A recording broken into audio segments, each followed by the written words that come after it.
Earlier today, I received an important letter from President Zelensky of Ukraine. The letter reads, Ukraine is ready to come to the negotiating table as soon as possible to bring lasting peace closer. Nobody wants peace more than the Ukrainians, he said.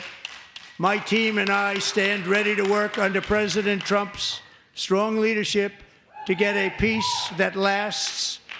We do really value how much America has done to help Ukraine maintain its sovereignty and independence. Regarding the agreement on minerals and security, Ukraine is ready to sign it at any time that is convenient for you. I appreciate that he sent this letter, just got it a little while ago. Simultaneously, we've had serious discussions with Russia and have received strong signals that they are ready for peace. Wouldn't that be beautiful? Wouldn't that be beautiful?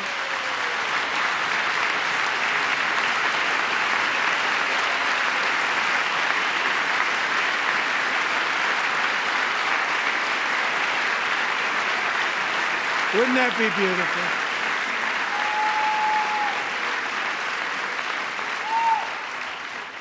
It's time to stop this madness. It's time to halt the killing. It's time to end this senseless war. If you want to end wars, you have to talk to both sides. Among my very highest priorities is to rescue our economy and get dramatic and immediate relief to working families. As you know, we inherited from the last administration an economic catastrophe and an inflation nightmare. Their policies drove up energy prices, pushed up grocery costs, and drove the necessities of life out of reach for millions and millions of Americans. They've never had anything like it. We suffered the worst inflation in 48 years, but perhaps even in the history of our country. They're not sure. As president, I'm fighting every day to reverse this damage and make America affordable again. Joe Biden especially let the price of eggs get out of control. The egg price is out of control, and we're working hard to get it back down. Secretary, do a good job on that. You inherited a total mess from the previous administration. Do a good job.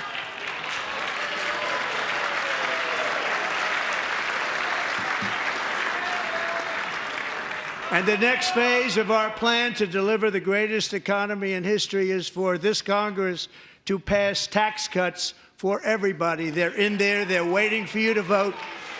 And I'm sure that the people on my right, I don't mean the Republican right, but my right here, I'm sure you're going to vote for those tax cuts, because otherwise I don't believe the people will ever vote you into office. So I'm doing you a big favor by telling you that. But I know this group is going to be voting for the tax.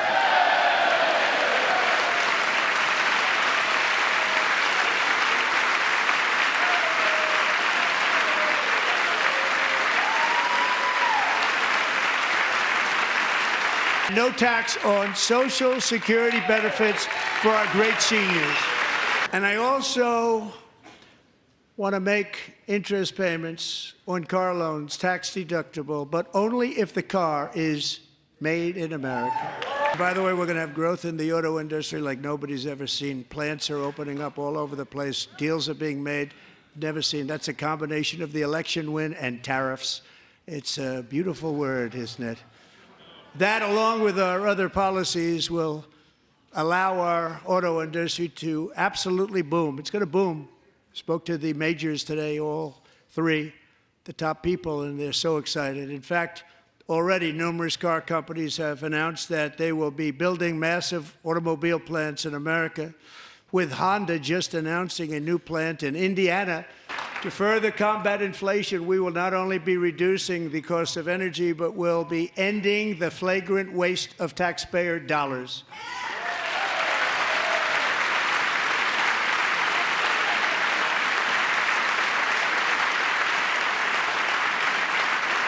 And to that end, I have created the brand new Department of Government Efficiency, DOGE.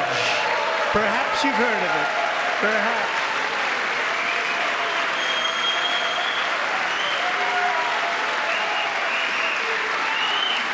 which is headed by Elon Musk, who is in the gallery tonight.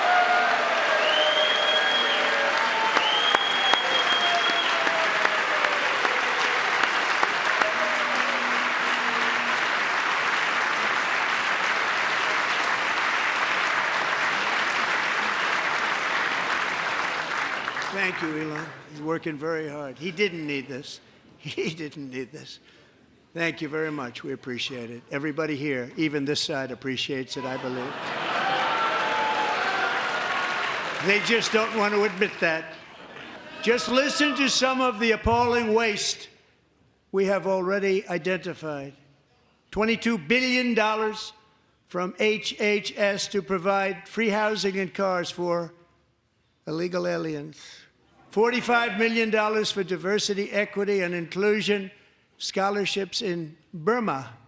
$40 million to improve the social and economic inclusion of sedentary migrants. Nobody knows what that is. $8 million to promote LGBTQI+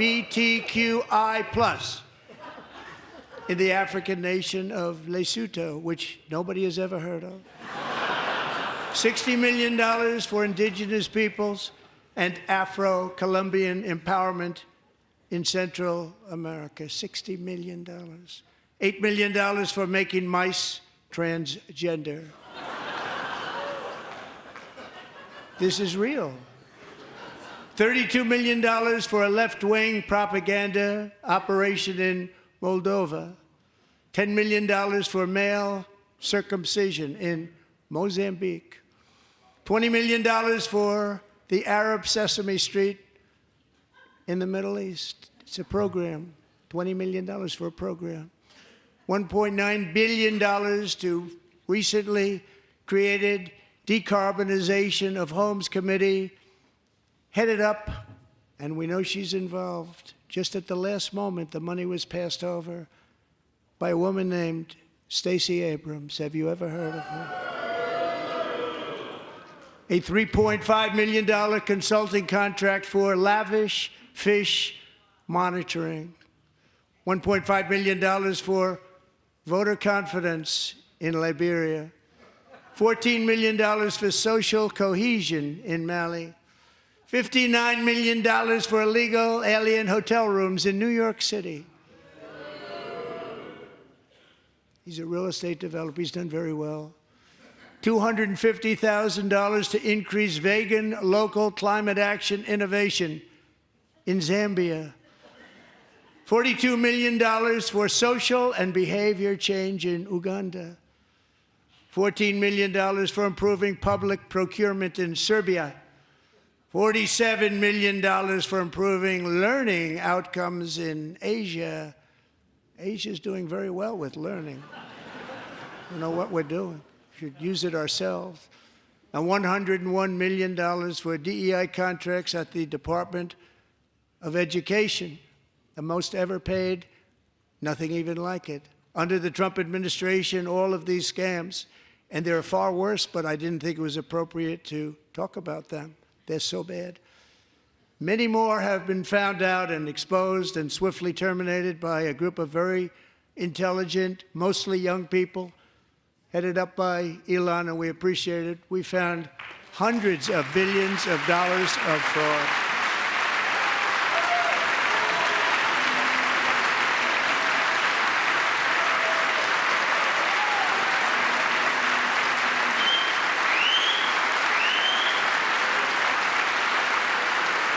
Taking the oath of office, I declared a national emergency on our southern border, and I deployed the U.S. military and Border Patrol to repel the invasion of our country.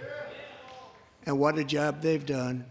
As a result, illegal border crossings last month were by far the lowest ever recorded, ever.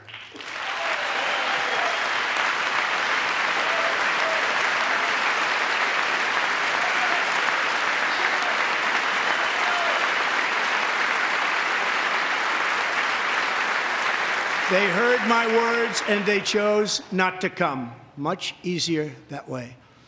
In comparison, under Joe Biden, the worst president in American history.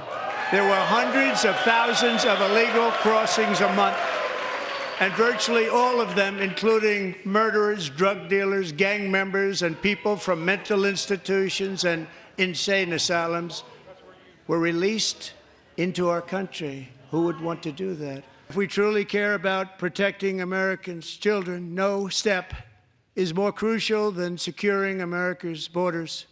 Over the past 4 years, 21 million people poured into the United States. Many of them were murderers, human traffickers, gang members, and other criminals from the streets of dangerous cities all throughout the world. Because of Joe Biden's insane and very dangerous open border policies, they are now strongly embedded in our country, but we are getting them out and getting them out fast. Last year, I told Laken's grieving parents that we would ensure their daughter would not have died in vain. That's why the very first bill I signed into law as your 47th president mandates the detention of all dangerous criminal aliens who threaten public safety. It's a very strong, powerful act.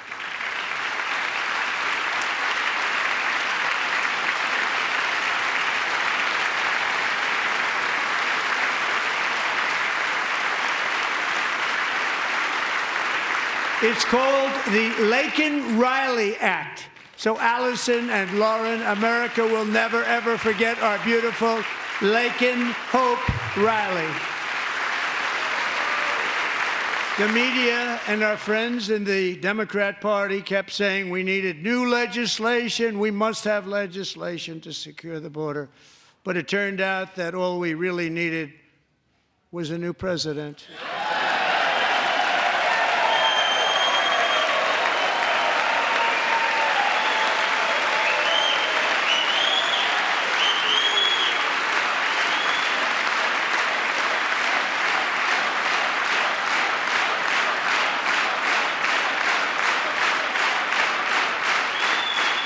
Thank you.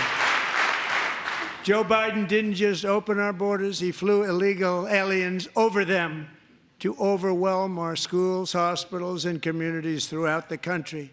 Entire towns like Aurora, Colorado, and Springfield, Ohio, buckled under the weight of the migrant occupation and corruption like nobody's ever seen before. Beautiful towns destroyed. Now, just as I promised in my inaugural address, we are achieving the great liberation of America.